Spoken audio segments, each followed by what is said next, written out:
Hello, and welcome to FPL Have a Beer. We'll ask you to, or invite you, to have a beer with me and talk FPL. If you like the video today, please like and subscribe. So this is the second interview in a series of interviews I'm doing called Meet the Content Creator, where I get one of our wonderful YouTube content creators on. I ask them about their experiences of content creating, a bit about their thoughts on FPL and mental health, because that's sort of a focus of the channel. And towards the end, we'll just have a general sort of chat about FPL. So this is the second interview in the series, and welcome FPL Tom. Cheers for having me, mate. I'm really looking forward to it. Hopefully some good insights going to come out of this for people listening. Yeah, I hope so too. It's slightly strange, actually. This is only my second interview, and you're the second Tom on the channel. And I also noticed you've been going for almost exactly the same time. Is that right? Like 2 years? Yeah, pretty much. Me and Golden have been going fairly same. Interestingly, we both kind of reached out to each other about a year and a half ago. And pretty much since then, our channels have basically gone on like the same like trajectory. Yeah. Both growing at very similar points. We're extremely close to 10K. I've just slightly edged it, getting it before Tom. So I rubbed it in his face a little bit, but he took it well. So that was the main thing. But yeah, half the FPL community apparently is now called Tom. So that's just the way it goes. I'm going to have to separate the Toms somehow in the video description. I guess it helps, though, having like that support network there sort of thing. Yeah, 100%. That's kind of why initially I was just like commenting under his videos, because I was just trying to find people that at the time were at a similar level to me. I think when we first kind of started talking, we were around 1,000 subs each. And the FPL community is really, really welcoming. Like there's so many great people you'll meet along the way, even if you're not a content creator, just playing the game, you'll meet so many amazing people. But sometimes content creation can get a little bit lonely, especially when I would say like a lot of people outside of I'd say my close friends just look at you like you're a little bit of a weirdo. You know what I mean? Like you'll go to people at work and they'll be like, "Oh, what are you doing this weekend?"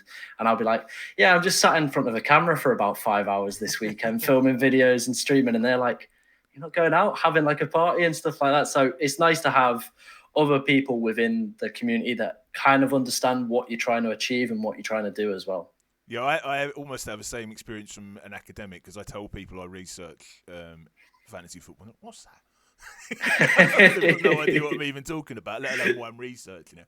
All right, Yeah. So I'll just ask you some opening questions, mate. Do you want, just to start off, do you just want to tell us a bit about yourself generally, like who do you support, early memories of football, stuff like that? Yeah, that's fine. So I support Mansfield, which is, I always do the point wrong. It's the far shirt.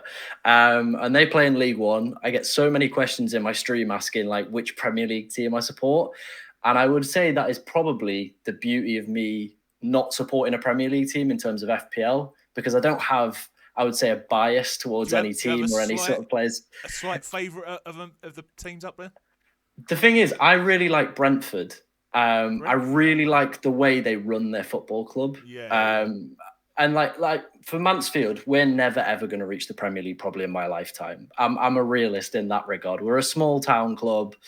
You know what I mean? There's nobody. We're not going to get some sheikh who's going to come in and invest millions. You know what I mean? So if we were ever to get there, it would have to be through a Brighton or a Brentford model, where we would be using data and trying to find little exploits to get us through the leagues. And that's why I kind of like Brentford, because I think they call themselves like is it a small bus stop in somewhere in London or something like that? I think that's what they tag themselves onto. I used to work literally around the corner, and they just you just get the used to be the line before last, which is it's actually not next to Brentford Station. It's actually next to the one before, and it's so weird. You're just going through like forest and stuff, and you've got this massive bloody stadium. First football memory? My first football memory is probably the 2006 World Cup. So I was 6 at the time. And I don't want to make you feel old, by the way, if I say that I was 6 for the 2006.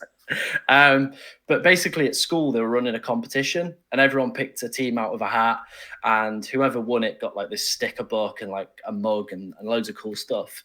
And Italy did really, really well through that tournament, and They they were won the it, didn't team they, I if I had. remember? Yeah, they went on to win it. So yeah, that was my earliest memory, was like watching the final. Like my parents let me stay up at the time, watching the final, Zidane remembering Zidane headbutt, yeah, and then going into school thinking I was like the bee's knees because I'm walking away with a sticker book and a mug. So yeah, that's probably my earliest football memory. Cool.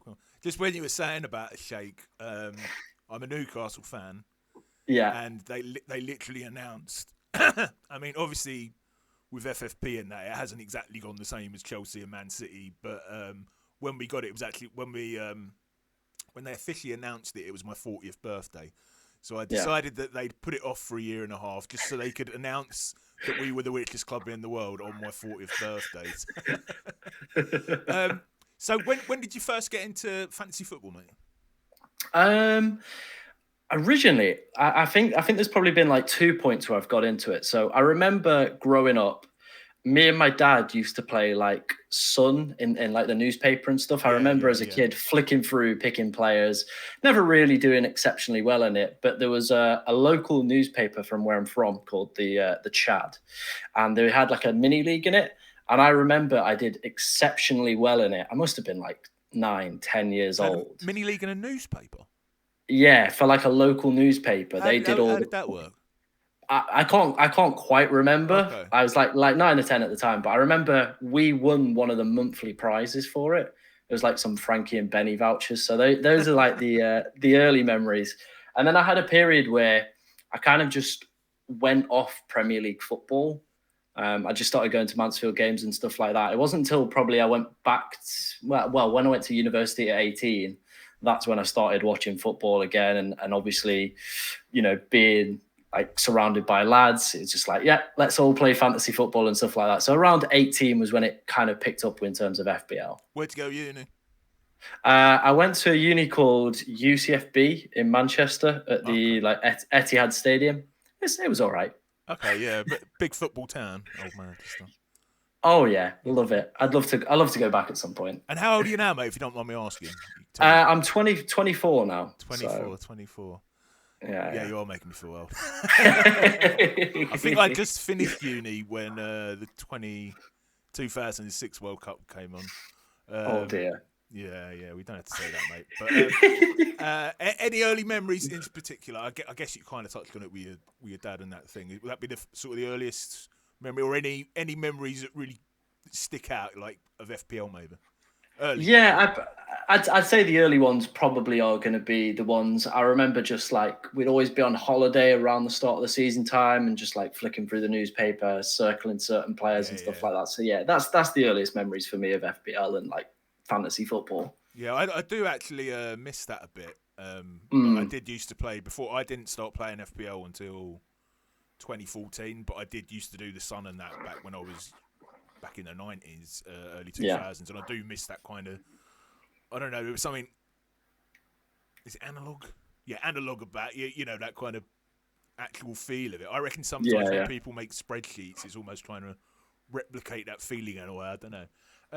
Okay, brilliant. So you're an FPL player, you started up at uni. Yeah. When do you think to yourself, you know what, I'm going to create a bit of content on YouTube, and what inspired it? Yeah, basically, it kind of from those uni mates, we kind of created a league. So there was a head-to-head league, which is not how most people play the game, but that's how we played it. So we had basically a full 20 people in this head-to-head league. So everyone would play each other twice. Is that's the one where you play? It's based purely on your score, 1 versus 8 each. And do you get points for that, for a win? Yeah. So 3, 1, and 0. But it's very rare you'll draw, because how many times do you see people getting the same points? It's very rare. So it's either 3 or 0 most weeks. But that league got super competitive. So as obviously more and more people are getting better, my competitive nature starts coming out. I'm like, I want to win this. So I start watching content. FPL Mate and Raptor were kind of the two that I kind of watched at the start. And I remember, I literally remember the exact moment.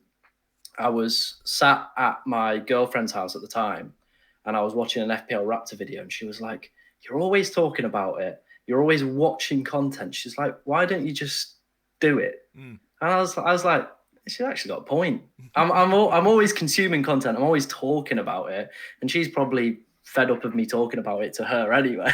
Go and talk to a camera, bad. Leave me alone. Yeah. Go to talk to a camera. I want to watch my Desperate Housewives or whatever. I don't want to be watching FPL videos. So I basically just started my channel.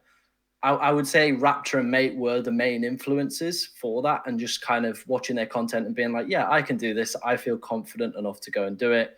And interestingly, I was lucky enough to go on Raptor's podcast a few weeks ago. And therapy FPL. Yeah. It's good, isn't it? It's really good. And then, like, when I met him, I instantly was like, you don't understand how surreal a moment this is for me. I was like, you are my inspiration. Getting to meet you are just like a little bit weird for me. But yeah, that's the reason I got into it. He's a lovely bloke, isn't he? Yeah, he's a lovely bloke. Yeah, top lad. And I'm guessing you're still doing it as part-time, yeah? You've not... Yeah, it's still part-time. Like, it's only probably within the past, I would say maybe like 8 to 9 months, it started making like money. Not like anywhere near enough to leave my full-time job or anything like that, but it's nice that it's now at a point where I would say I'm paid for the efforts that I've put in for like a year and a half beforehand. You know what I mean? We always used to use the term, like when I used to work doing a bit of street cleaning during the summer when I was at uni, and they always used to call it a bit of beer money. You heard that expression? Is it like that sort of balance at the minute? Yeah. Yeah. So what were your early experiences like of content creating? If you go back, like all the videos are still out there that you can go and watch. People can go and watch and whatever. But I was rubbish. Like, there's no way getting around it. I was rubbish. I wasn't confident in front of the camera. You can just tell, like, I'm just like very slow, and I'm not my authentic self. And I feel that's probably why my channel's done so well over the past year or so, is because I've started streaming and people can see the more authentic me.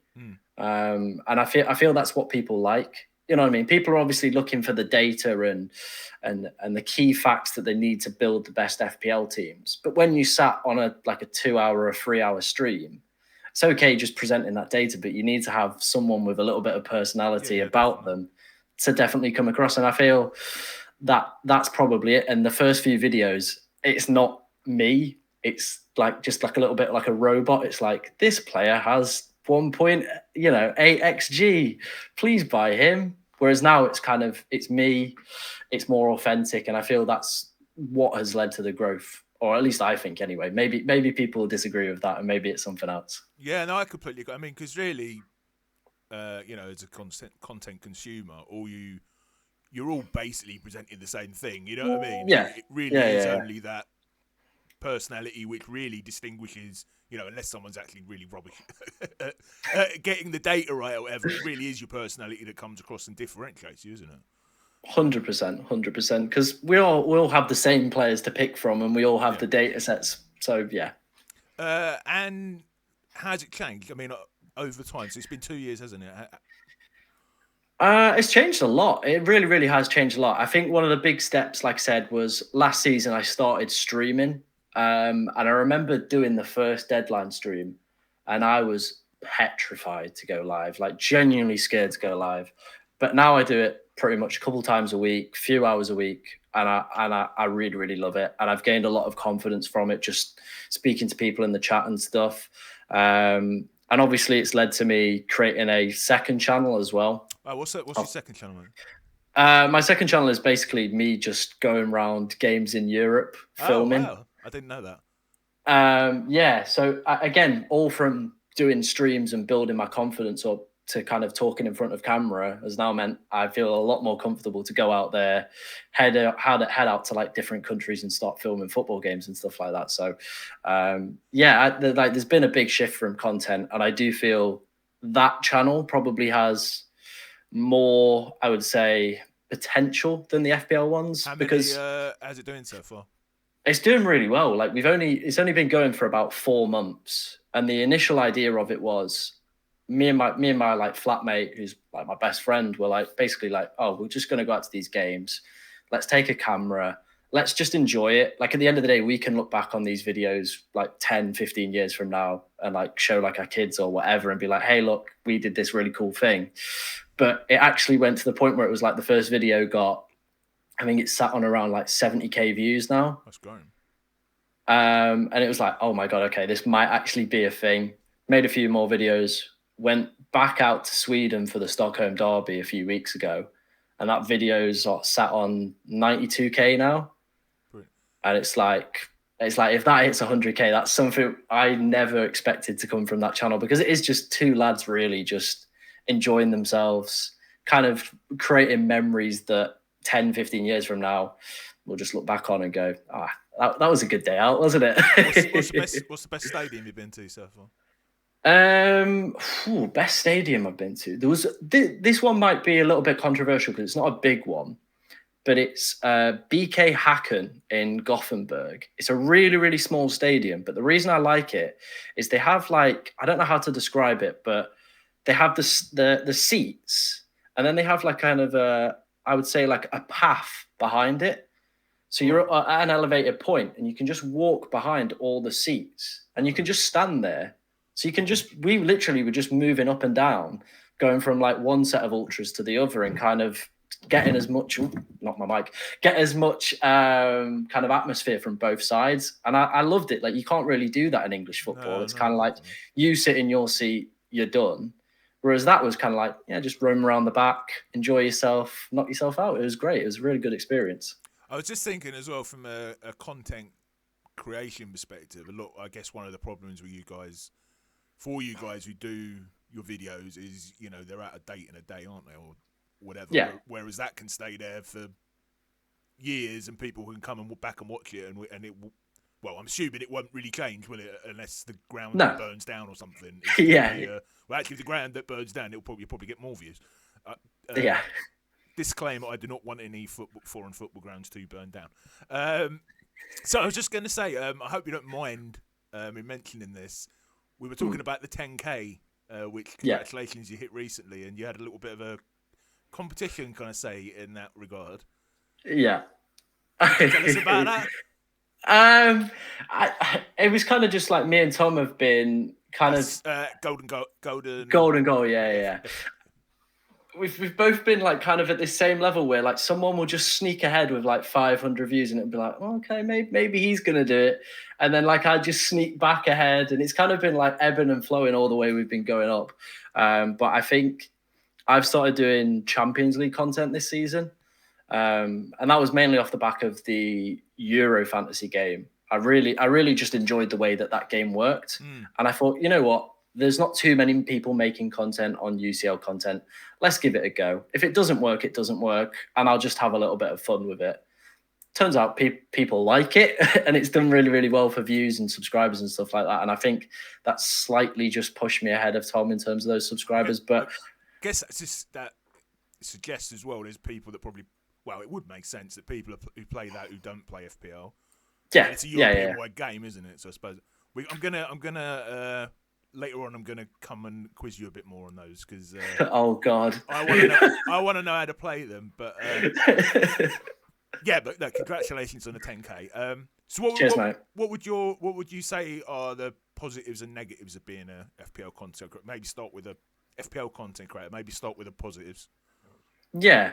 The positives are I've built like a really great audience up now. Like we have regular viewers in the streams every single week, and I've got a Discord with them as well. And like we just chat about football and just stuff like that. And I never ever thought there'd be a point where like I'd have like a small core audience, you know what I mean, that turn up for every stream and stuff like that. So that's really, really nice. I think it's just like, it's just something as well, like, I don't know how to describe it, but it's something that for me has been something I've always wanted to do from probably about 11 years old. I've always wanted to have a YouTube channel, and throughout the years I've had various ones, but I've always kind of like quit or got bored of the content that I was like creating. So to have built something up from nothing to now where it is with 10K, like for me is something I've always wanted to do. So I feel really, really proud of that. And Can I ask what the other ones you tried to set up were on? So I've had like a few down the years. Mainly have been around like football content and like gaming content and stuff like that. But again, I've either got bored or I'd probably say I've had like a big mentality shift in the past few years, Mm. moving away from kind of just giving up on things and being a lot more resilient into and kind of like just kind of sticking things out as well. And I think that's probably like anyone that's watching that thinks about potentially making content, whatever genre that may be, is the biggest thing I would say is stick it out. Like you will outlast a lot of competition. Like I've seen and spoke to people that have made FPL content better than mine at the time, but just didn't have the, I would say, endurance in them to go on and progress, because they would have probably been bigger channels than mine or some of the other bigger content creators we're seeing now. But what it is just sticking it out, continuing to make the good content, and eventually people will catch on to you. Yeah, really good advice. It's interesting you like cite Mate and Raptor to your as your heroes, because as someone who's been watching it for so long, I still think of them almost as relatively new. But Yeah. I can't remember the point I was going to make now. But as you say, yeah, that kind of sticking with. But that's what point I was going to make. But I remember some really good YouTube content creators who I've looked up, maybe contacting to come on this, who just haven't made a video in 3 or 4 years, and they had like, I'm not going to name anyone, but the one in particular I'm thinking of had about 30,000 subscribers, and then looks like he's just completely vanished from the face of the earth. So Yeah. yeah. So the other side of the coin. What would you say? What would you say are the negatives?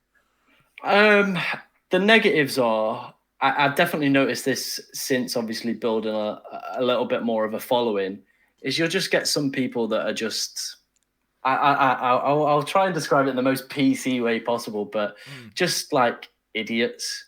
You know what I mean? Especially with FPL, I think because it's sometimes people will base their decisions off whatever you tell them. You'll get a few like nastier comments and stuff like that, and people saying certain things in stream. So that's I'll the say it, Tom. negative I'll side. say it, arseholes. Basically, yeah.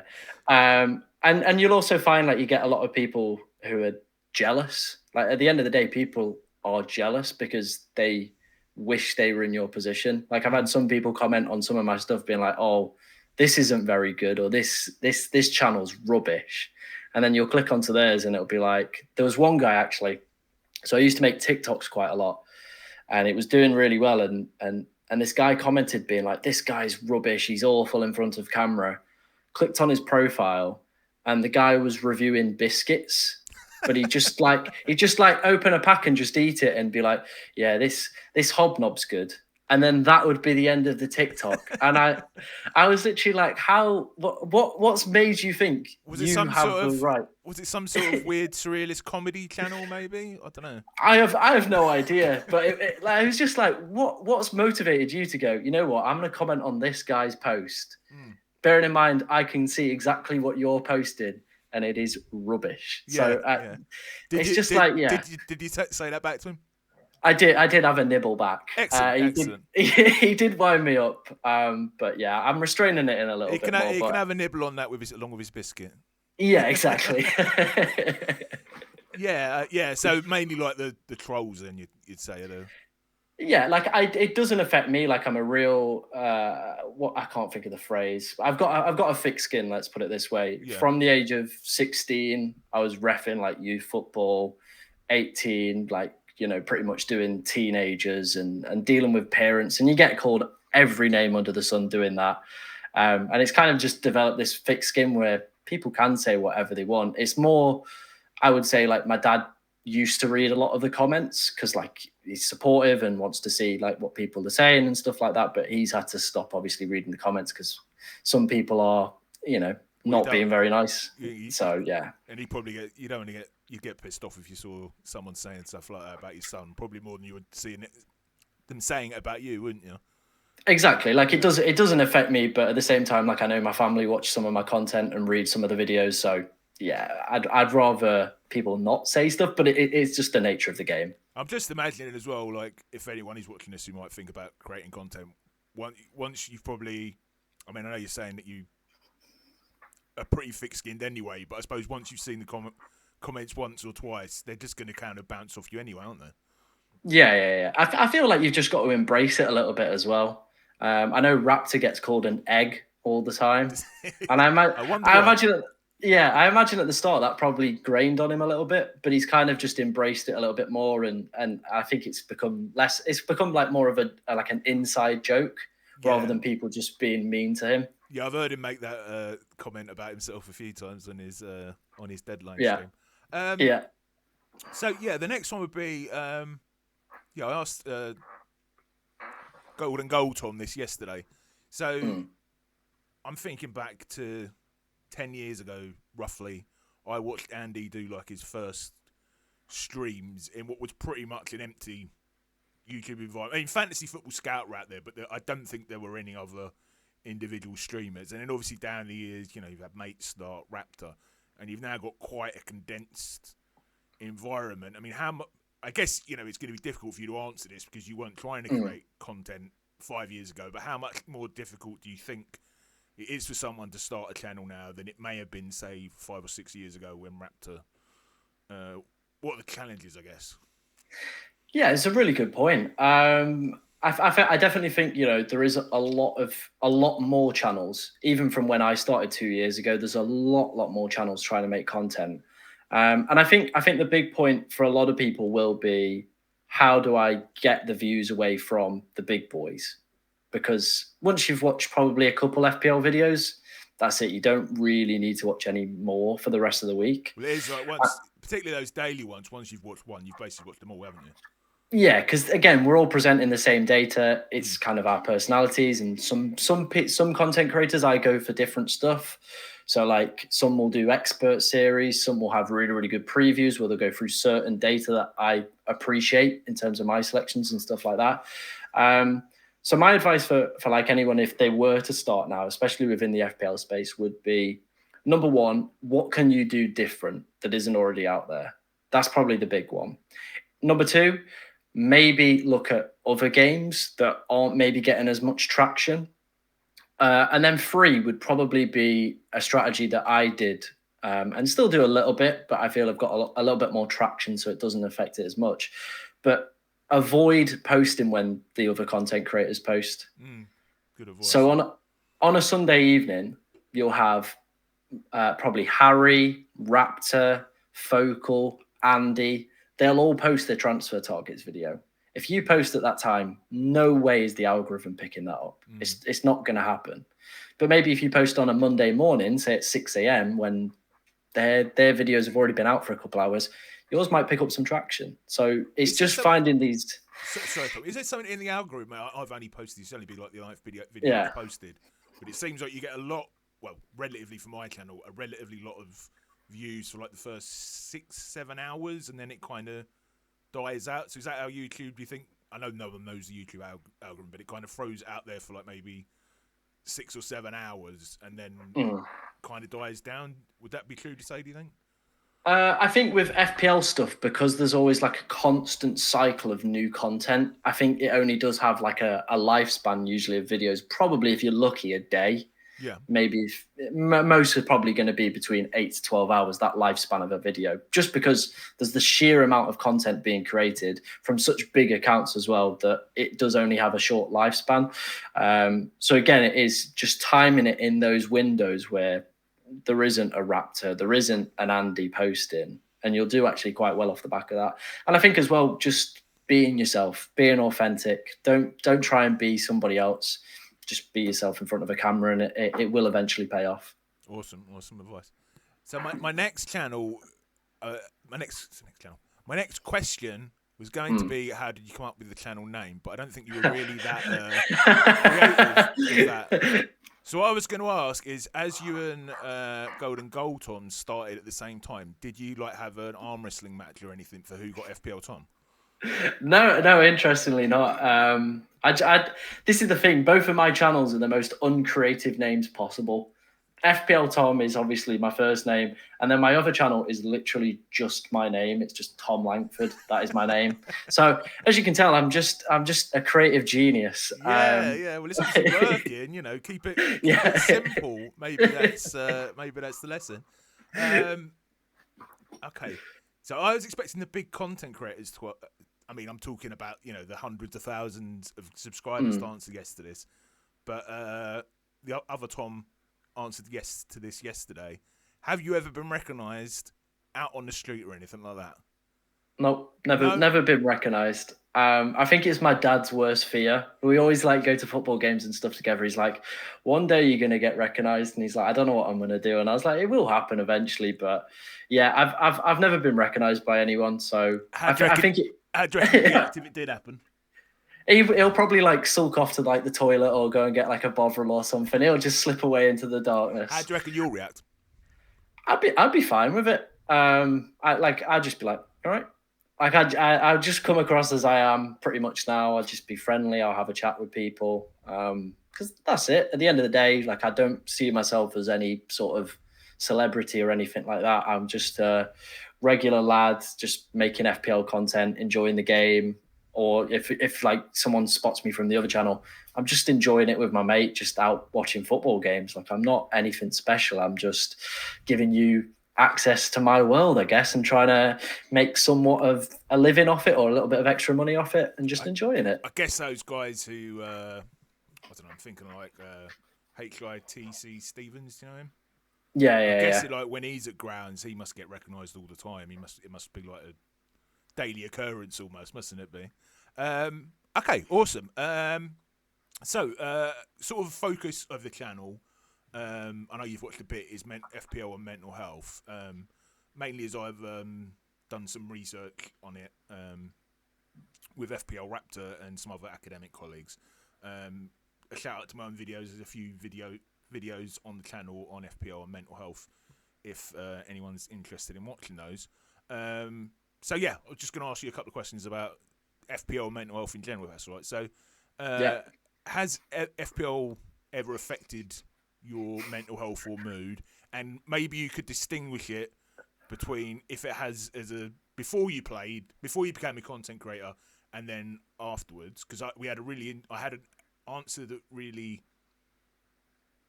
threw me yesterday when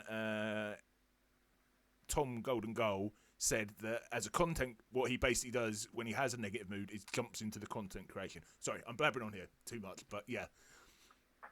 No, so before I started creating the channel, I definitely feel like it was pretty much a mood breaker for the weekend or a mood lifter, to be honest. Again, it probably is down to the fact that we were playing in such a competitive head-to-head mini league where there's so much on. Well, there wasn't much on the line, but it'd be like if you went into the group chat and you had a really bad week or you started losing, you'd be getting pelters and stuff like that. So it did used to affect me. But again, probably like a shift more in terms of my life rather than content creation. But I started reading a little bit more about like stoicism and kind of following stuff like that. So stoicism, I know the word, but define it for me. I mean, I know the word, define it for the viewers. I don't know what yeah. So basically, it's kind of not letting outside stuff affect your emotions or stuff you can't control affect how you feel. So like a resilience sort of. Yeah, 100%. So with like FPL, I will pick the players, but once it gets past that point, I have no influence on how they do. I cannot change anything about it. So in my head, I'm like, right, for the 90 minutes they play, I will be racing around the flat, like celebrating everything. But as soon as the whistle goes or as soon as the game week's finished, I'll probably just be like, that's it. It's done. I made my decisions. There is nothing I can physically do in the world to control what those 11 virtual players did on the pitch. There's absolutely nothing I can do. And I think as well, I had quite like a little bit of a profound moment this season where I've had a really bad start to the year. Like it's been the worst ever start I've had. Yeah. It's kind of been the consistent theme within a lot of more engaged managers this season, it seems. But yeah, I've had a pretty rubbish start. I decided not to go with Haaland at the start. I could see that with his price point, there was a way to play the game and have different premiums, but it didn't work out because the guy went, back-to-back hat tricks. I'm just going to ruin your week. But around, I think it was maybe before or after the Ipswich game, might have been after the Ipswich game. I was in a car crash, nothing like serious or whatever. No, it's fine. Like my car got wrote off, whatever. But at the same time, I remember coming out of that, and I was just like, "There's so much more to life than just my FPL points." You know what I mean? If I have a bad game week, does it really matter? Like the game week will be back next week, but at the same time, I'm sat there thinking, well, we've only got a finite amount of time on this planet. You know what I mean? So of like our family, like our friends and stuff like that, you might as well just try and enjoy as much as you can out of life and not get down about things that, again, you've got absolutely zero control over. These players on the pitch, yeah, I'm having a bad start to the season, but I know in my own personal ability I can bring it back. And at the same time, I was kind of like, there's so much more to life, you know what I mean? There's than just FPL. So yeah, that's kind of the way I've looked at it this season, especially. Excellent. Yeah, two thoughts spring to mind there. Firstly, the bus team expression. You know, Yeah. you set it up on a Sunday, and then you might crash and die. I'm not meaning to laugh. Yeah. You've had a guy.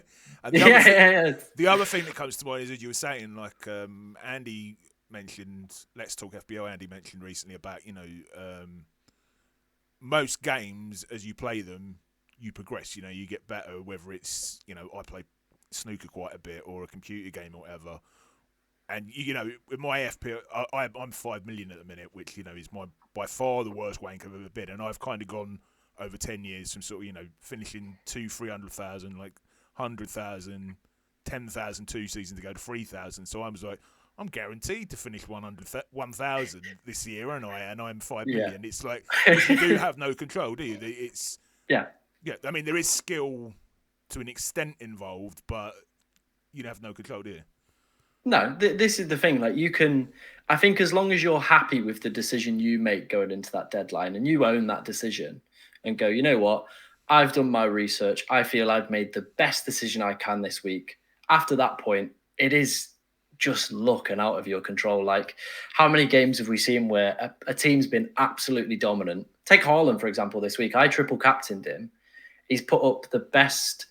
I think it was the second best XGI he's ever in his time in the Premier League, and he's come away something like 2.8 or something. Yeah, and he's come away with 6 points. On another week, all of those chances go in.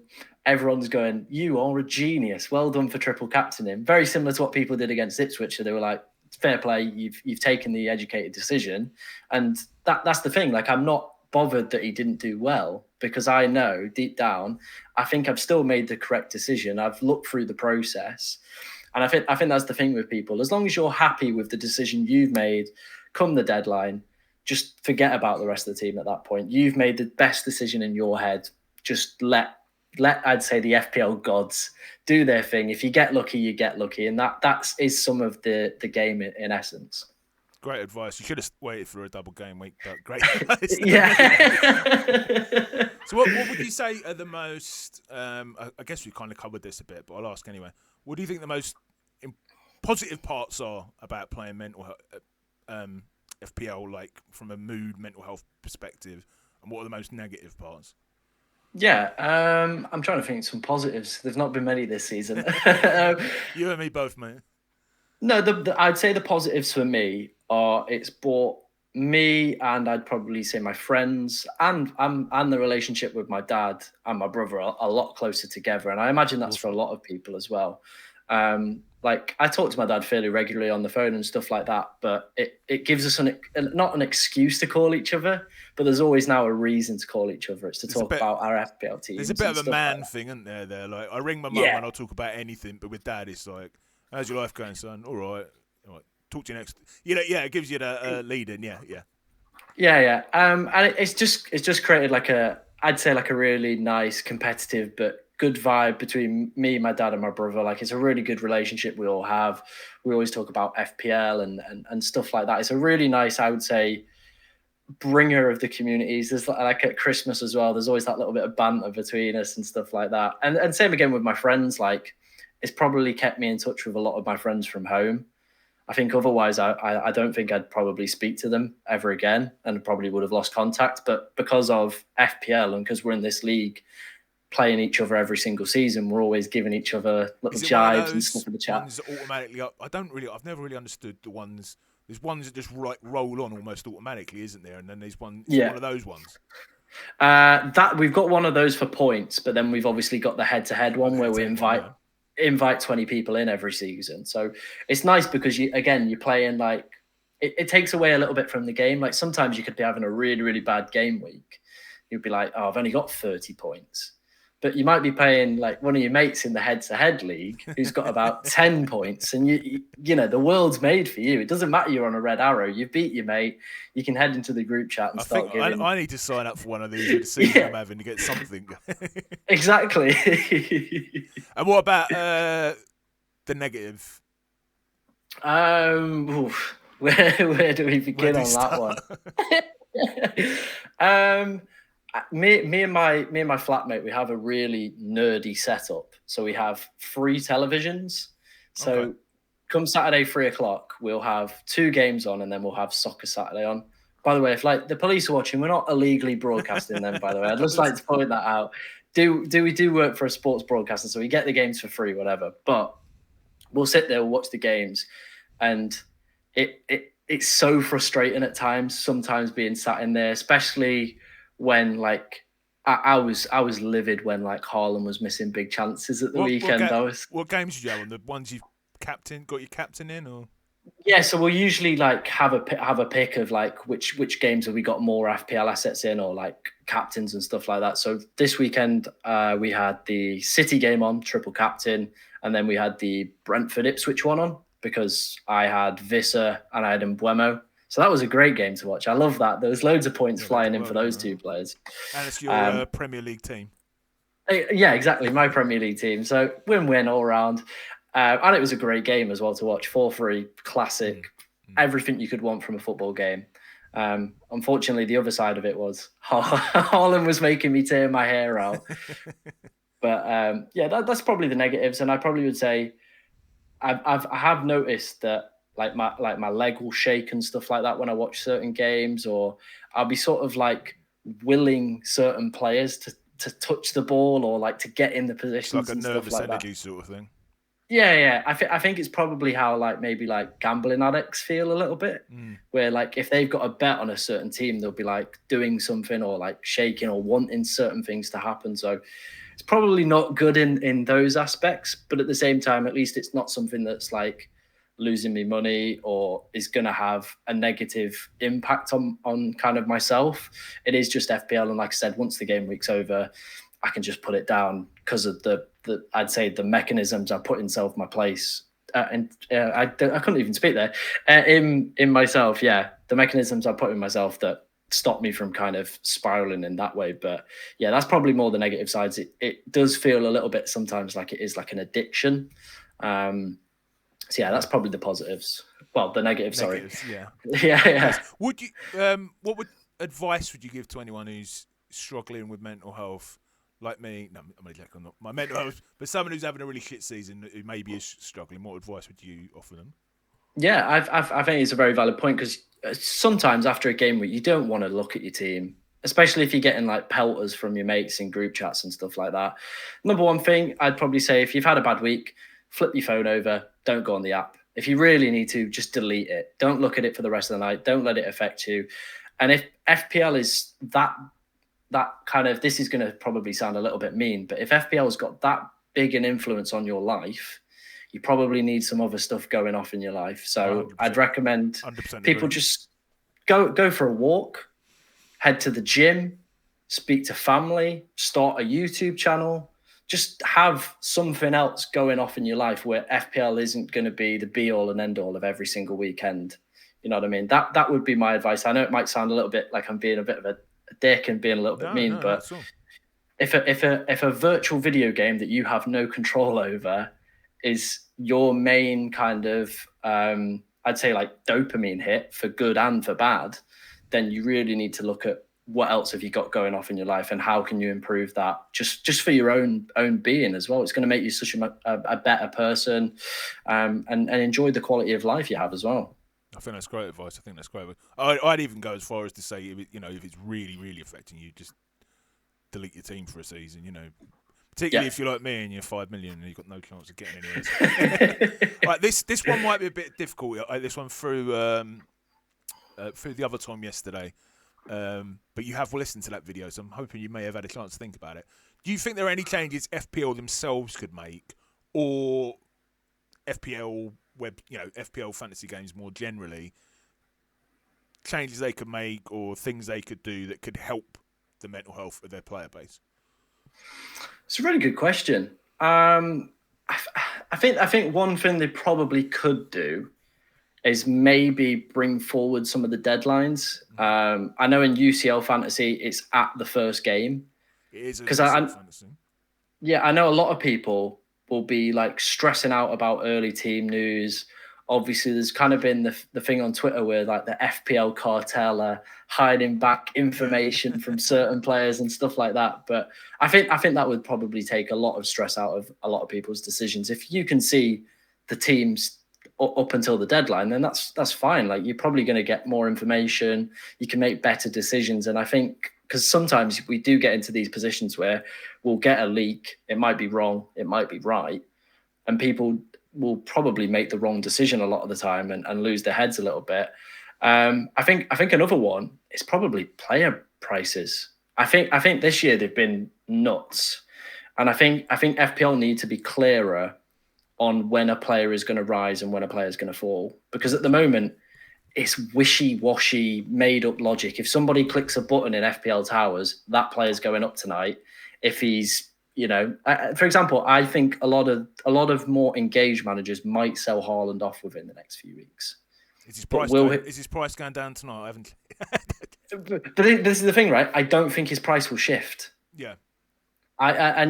We saw it with Dominic Solanke this season. I think he went from around 1 million players. Saliba, when he got sent off the other, he was sold by like 500,000 or something. I mean, I was happy because I had him in my team, but Sorry, mate, I interrupted.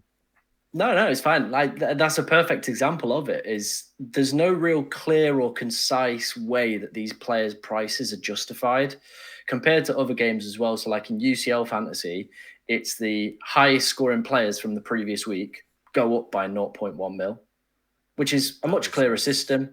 Everybody knows where they sit with that one. You know what I mean? It has nothing to do with ins and outs of transfers.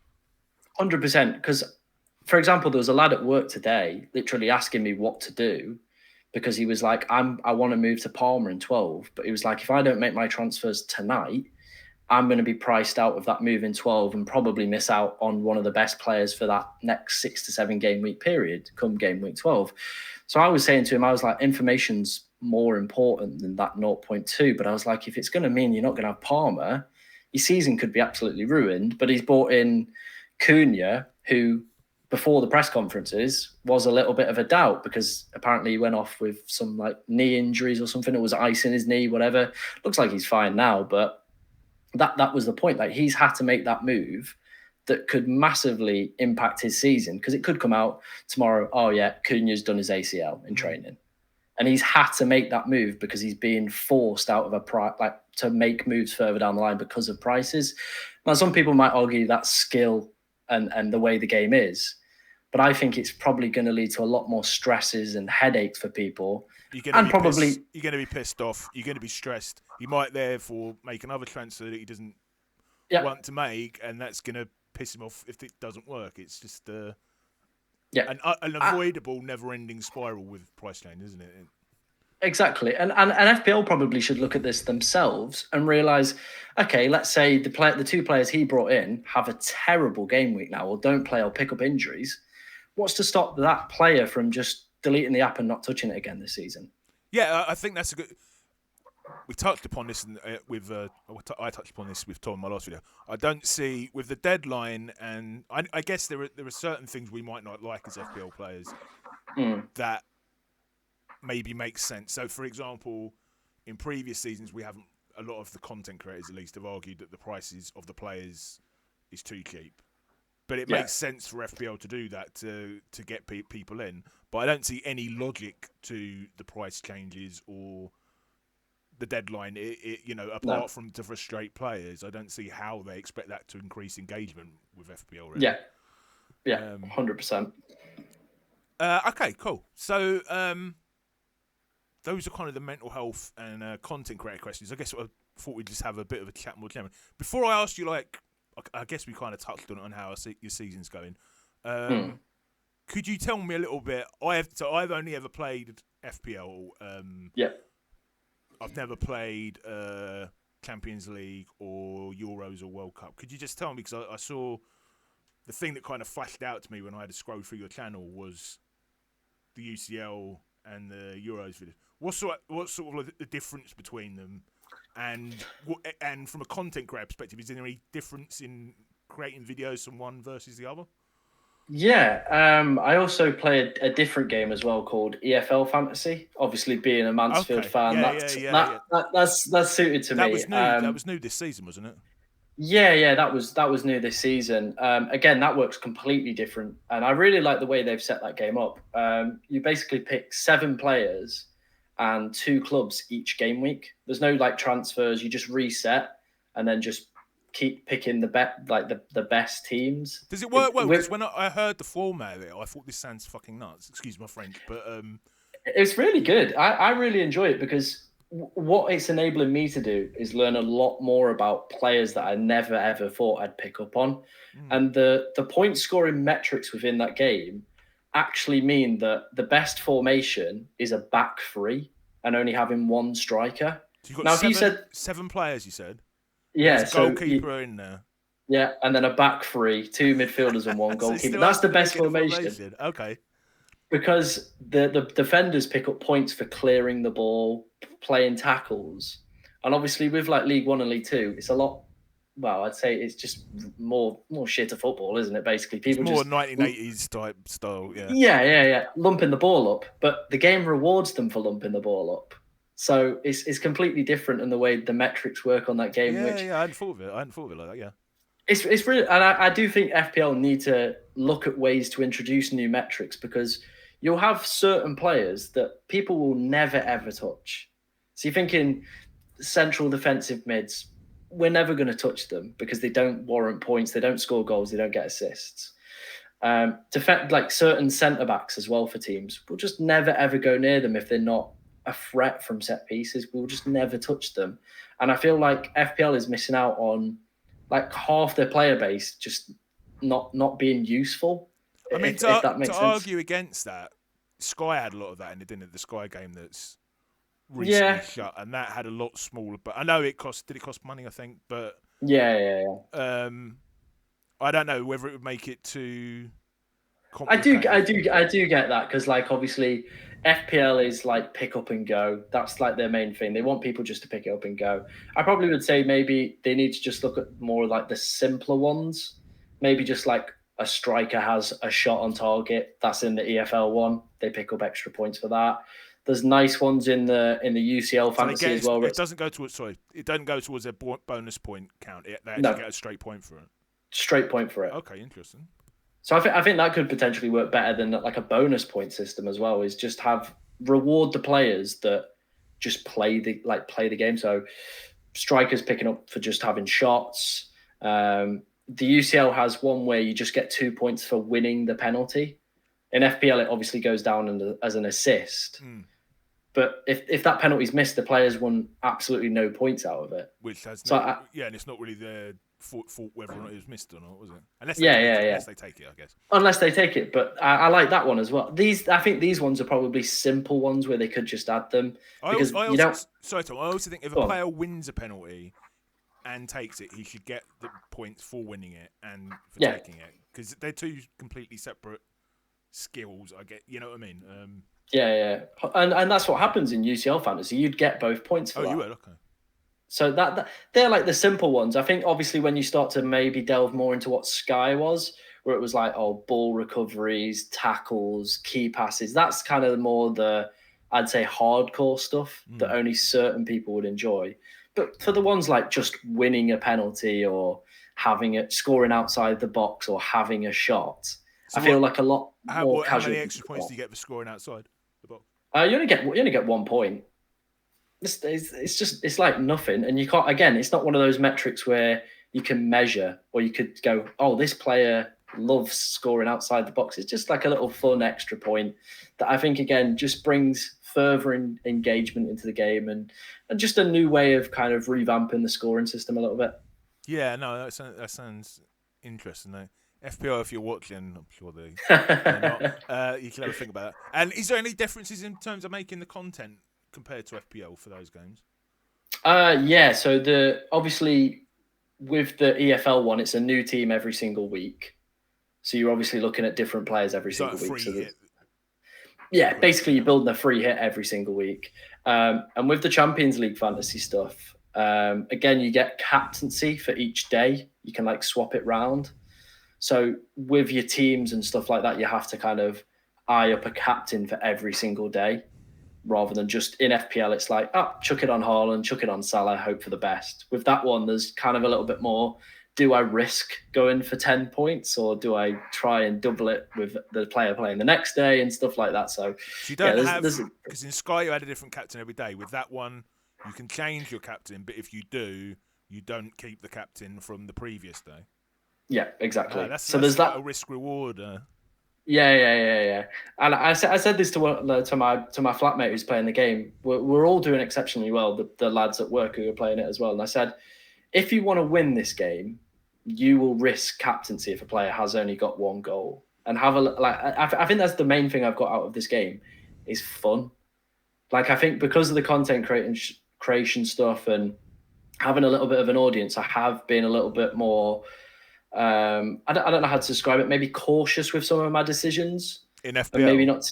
Yeah, maybe not taking as many risks because I know I'll have people coming back to the stream calling me an idiot if I'm sat 3 million rank, which I am already. So it doesn't matter anyway. You're ahead of me. But with but with the UCL stuff, I'm like, I'm not bothered. I'm just playing this for fun. I'm doing quite well on the content creation side out of it.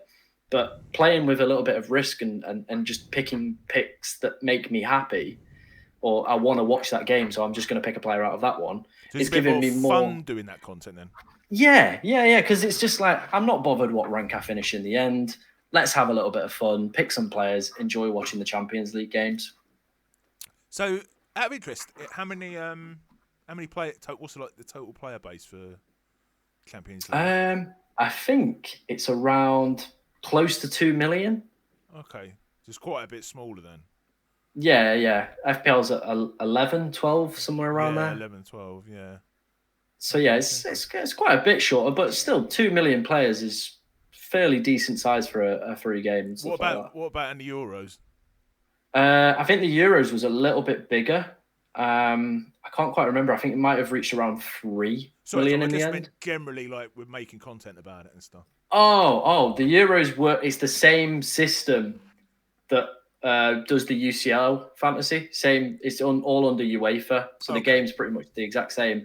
But again, I really enjoyed that one because it was kind of one of those where it's such a short tournament that it's only over a month. I'm going to pick fun picks and just enjoy it. And the way I set my game up was like, I play my chips all within the group stage. Then we'll just roll through the knockouts and see if we need to take minuses and stuff like that. But again, it was just fun and enjoyable. I wasn't bothered about my rank. I did actually really well in it. And I'm doing really well in UCL as well. So maybe I've got to add a little bit more of this fun element to my FPL side as well. Do they actually have decent prizes unlike FPL? No, I think it's pretty terrible as well. I think it's like, oh, you might get a Champions League ticket. You might get a ticket. Well, fair enough. So maybe we just finish off sort of down the general chat about how your FPL season's going. So you're at 3 million, you said? 3 million, maybe 2.8. I can't quite remember the end rank. It might have been closer to 2.8. Pretty much clawed it back from about 5.5 million in 2 weeks. So slowly making ground. I'm really happy with how the team is kind of structured at the moment. I've gone to a more free premium structure. So I've got Palmer, Salah, and Haaland at the moment. because my premise this season has been I want the best captaincy option every week. And if I've got the best captain, I feel I've got a great chance of doing well. Fortunately, it's not worked out that way. But that's mainly because, again, I could see within the game's metrics that if you picked Haaland from the start, or at least having Haaland, you need to captain him most weeks to justify paying the 15 million price point. And I looked over the opening 5 game weeks and I thought, bar the Ipswich game, I'm not too worried about him. I was like, I think Salah, and I think I started the season with Saka, could cover him off. Unfortunately, like I said, Haaland went on a mad one and decided he wanted to get back-to-back hat-tricks, which absolutely decimated the theory. But again, I am looking at it again around game week 12 because City's fixtures get more difficult. I think there's probably only like a 2 game week period where I would even consider captaining Haaland. And I'm thinking, why am I paying 15.4 million for a player that I'm only going to captain twice? But that's even potentially twice. Why would I not just go and have a midfield free of Saka, Palmer, Salah, who I am going to captain a lot more? I watched a 2-hour Black Box last night, and that seems to be the current template forming. To be fair, I've had Haaland from the start and captained him from those early sort of 10 goals in 5 games or whatever, and I've rank. But yeah, so you reckon you might sell him this week? I'm thinking I probably will. I think I'm going to keep him this week. I think I've identified game week 12 is the week I'm going to hop off him. This week? They've got Bournemouth away, so it's not the worst fixture for Haaland. And I think next week he could be a decent captain option with Brighton away. Brighton have looked a little bit questionable at the back, so I think I might potentially captain him that next week and then ship him off in 12. How have you done in your previous seasons? You've got a good rank history? Yeah, so last season fell apart right at the end. Mateta, he finished me off. Also. I would have finished in the top 1,000. I'm sure if I'd have had him. I think him at the end. I think I would have got a top 100k finish if I didn't. I ended up finishing 212, so still not bad. But again, it was the double game week. I think it was double game week 34 or 36 where he got the hat trick of 5 goals over 2 games or something like that. Were you one of them people who saved the free hit? Yeah, outside I saved the free hit and decided, you know what would be a good idea? Alexander Isak at the time was banging goals in for fun. And I was like, I'm not really buying this Mateta hype. I'm going to put Isak in and bench Mateta. And your free hit. Isak came away with 2 points. Mateta sat on the bench with like 36 points. And I'm just thinking, oh my God, what have I done? So yeah, that one hurt. Prior to that, I think it was 60k. And then I think the other one was around like top 100k finish again. So pretty decent rank. Hopefully we can have another good season. But I think it is going to get harder and harder because more and more people are really informed. Obviously, when we started like playing back in uni, like a few years ago, there wasn't too many of the lads who were clued up on like content creation or like what EO is or expected goals or anything like that. Now I'll head into the group chat and they'll be like, oh, this big fixture swing's coming up. Or I've captained him because he's got like 60% EO. And I'm thinking, where have you picked all this up from? A couple of years ago, you were clueless bringing in like rubbish players. And I'm like, yeah, if they're more informed, what are the people who actually really, really engage with content? How much better are they going to be at the game? I do agree with you to some extent, but people have been saying this for literally the last 10 years that there are better, more and more informed players. I think what some of the big variances this year is, tell me if you think I'm wrong, I think it was people who followed content would get on the template and, the good players earlier. I think it's much more difficult to do this season because you can't really fit in the template like you could last year of Palmer, Saka, Foden, Haaland or whatever. So I don't think my opinion, you can tell me again if I'm wrong, I don't think being a really engaged player perhaps is as big advantage this season as it has been in past seasons. I think again, it is probably down to the pricing. You're not always going to have one of Son, Salah, Palmer, Haaland. There's always going to be one or two that you are, or even Foden, who's not really started this season well, but I guarantee at some points this season, everybody will want him because he'll go on like an amazing run. KDB as well to throw into that list.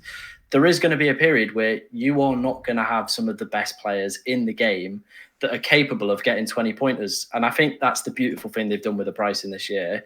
I think the advantage engaged managers will have is press conference comments around injured players and stuff like that might give us that slight edge over some people. I have noticed it with a few people at work and stuff. Like they'll bring a player in and I'll be like, have you not seen the press conference? Like he said he's out for 6 weeks. So do you think that you want to keep that information from them a bit as well, though? A little bit, especially when I'm like, just getting constant jip off them at work and stuff. Like, yeah. Well, you make content on this. I'm above you, and I'm thinking, yeah, you bring in that injured player. Go on, you go for it. So this is a very general question, but any just general tips you'd have for a player in terms of how to do well at FPL from a rank play general perspective? Yeah, I would probably say make sure with your team that you've always got the best captaincy option most weeks. There's some weeks where it's going to be physically impossible, especially with the pricing structure they've got in the game. But I'd say as long as you've got a player that you feel comfortable captaining every single week or most weeks that you think could deliver big in that week, you're probably going to do quite well. Exactly the first thing Golden Goal said yesterday as well. Yeah, captaincy is such a big thing in every fantasy game because you are basically duplicating that player and putting him again in your team. And with the likes of Palmer, Haaland and Salah, on any given game, they could pop off and get a 20 pointer very, very easily. Nothing is stopping them because of the ability they've got. So you imagine not having one of those or having one of those and the difference you're going to make over certain people. And then one of the simple things that I've been doing for the past few years, and it's definitely helped me out, is I've got notes on my phone and I will just plan out transfers for the next few weeks. Like sometimes I won't stick with it because situations change, injuries, stuff like that, whatever. But I think just having a plan of where you'd like to be in the next 5 game weeks or kind of players you'd like to own for certain fixture swings and stuff like that, kind of building that forward for the next few weeks gives you a little bit of vision rather than just looking at sometimes 1 game week. Oh, right. Okay. He's got Ipswich, but post that he's got City, Arsenal away. You're not really thinking more longer term. So I'd say just plan a little bit. Look where you'd like your team to be positioned in 5 game weeks time. Look where you'd like to play a wild card or look what teams are having good fixtures and maybe scout them a little bit and invest in that kind of period. That'd be probably my advice. And you do have, if you sign up to like Hub or Scout, they will. I'm not a member of Hub, but Scout, they send me a spreadsheet every year, which basically has all the fixtures. It sounds like a dorky spreadsheet, but it's not. It basically has all the players put in for you. You can change away. And I think is FPL Team that you can do it for free? Yeah, FPL Team's like the best website ever. The guy who makes that, legend. It's a great website. Is it still free? I've not actually used it, but I've heard lots of good things about it. Yeah, still free. It's incredible just for plotting your team out every single week and seeing where, okay, right, I need a defender that week, so that should be my priority for that week. Or my strikers are looking a bit shaky around this period. Again, just get notes up on your phone. Just plot in where you'd like to see certain players and how you'd like your team to look. I think that just it gives you a good vision, and I think that's just a good general advice for life as well. If you've got a vision of something you want to do or achieve, life generally kind of pushes you in that direction or the better direction towards that. Great advice, Tom. Yeah, I don't know. One of the I don't want to say perverse pleasures, but one of the greatest pleasures I have is looking at the fixtures for players. I don't know what it is, but it's just something I find rewarding about that compared to the whole of FPL. I guess it's like the feeling of I'm really on top of this. I'm looking at who Pinnock's got in game week 18. I must be I'm really taking this seriously. He's going to concede in every week up until that point afterwards, but